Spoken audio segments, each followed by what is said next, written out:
Değerli izleyicilerimiz, bildiğiniz üzere sağlık harcamaları her geçen gün her toplumda, her ülkede daha da artıyor. Bununla ilgili olarak Avrupa'ya baktığımızda Avrupa'da da maalesef sağlık harcamalarının ciddi anlamda yükseldiğini görüyoruz. Hollanda'dan bununla ilgili bir haberimiz var. Hollanda'da 2022 için ilk sağlık sigortası zammı DSV'den geldi. Temel sağlık sigortasının primini önümüzdeki yıl 3,25 euro arttıracağını açıkladı.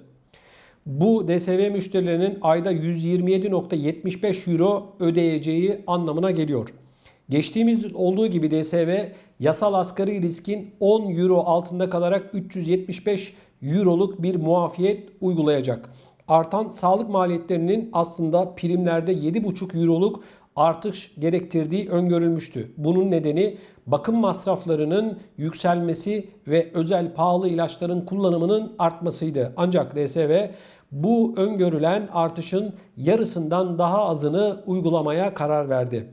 DSV'ye göre hükümetin sağlık sigortacıları için afet planı olarak adlandırılan korona tazminatı sağlık bakım maliyetlerinde daha az artış yaşanmasını sağladı. Kısaca sigorta şirketi tazminatın yol açtığı pozitif dengeyi prim artışını 3,25 euro ile sınırlamak için kullandı deniliyor.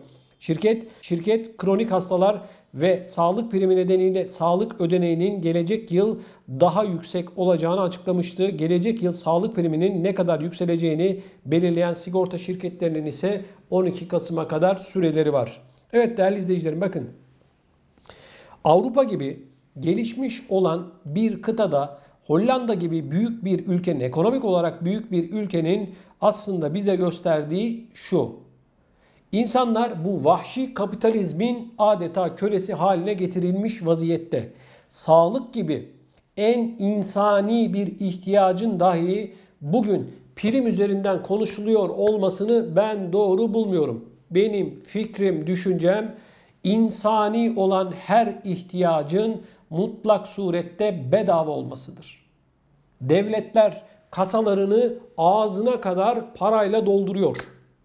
Hollanda'dan bahsediyoruz. Almanya'dan, İsviçre'den vesaireden bahsediyoruz. Sigorta primlerinin bugün konuşuluyor olması bu ülkelerde bana göre doğru değil. Bu devletler halkının tamamının sigorta primini kendi cebinden ödeyebilecek güçte. Evet. Sosyal yardımlar var mı? Var.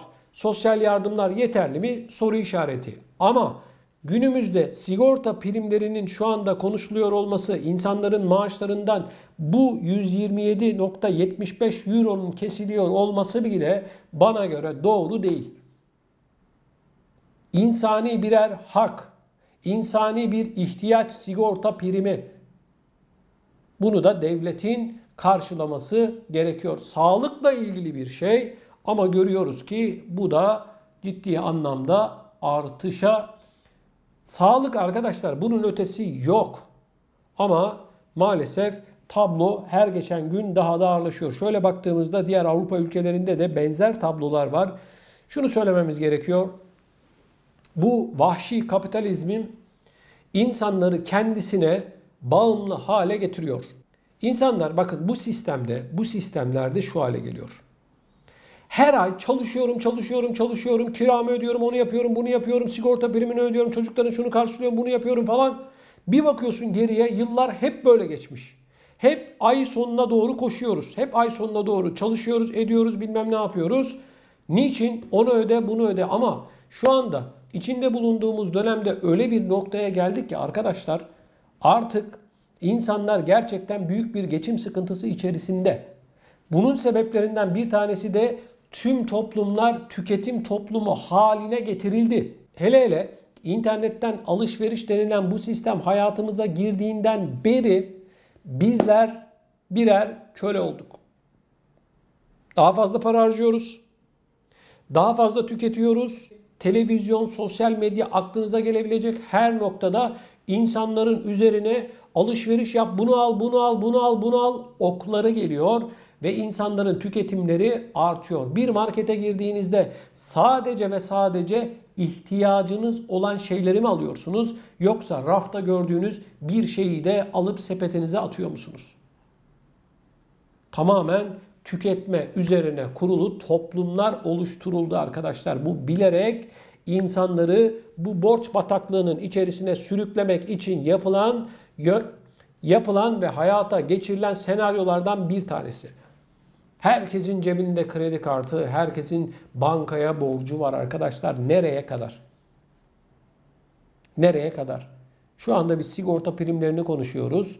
İnsanlar adeta ayaklarına vurulmuş bir zincir gibi bir tanesi sigorta priminden çekiyor. Öbürü bilmem nereden çekiyor. Aldığın para 3 kuruş. Bu parayla da hadi ay sonunu getir bakalım getirebiliyor musun? Hollanda'dan konuşuyoruz. Hollanda'da benzin fiyatları patladı. Almanya'da benzin fiyatları patladı. Bu ülkelerin hepsi inanın bana bu enerji artışını, fiyat artışını kendi cebinden, kasasından karşılayabilecek devletler. Ama bunlar zam gelir gelmez enerji fiyatlarını hemen vatandaşa yansıtıyorlar. Zaten koronavirüsten vatandaş artan fiyatlar nedeniyle doğalgazda, elektrikte, onda bunda zaten büyük bir darbe yedi. Faturaları arttı. Maaşlar yerinde sayıyor. Hiçbir artış yok. Sosyal yardımlar yerinde sayıyor. Hiçbir artış yok.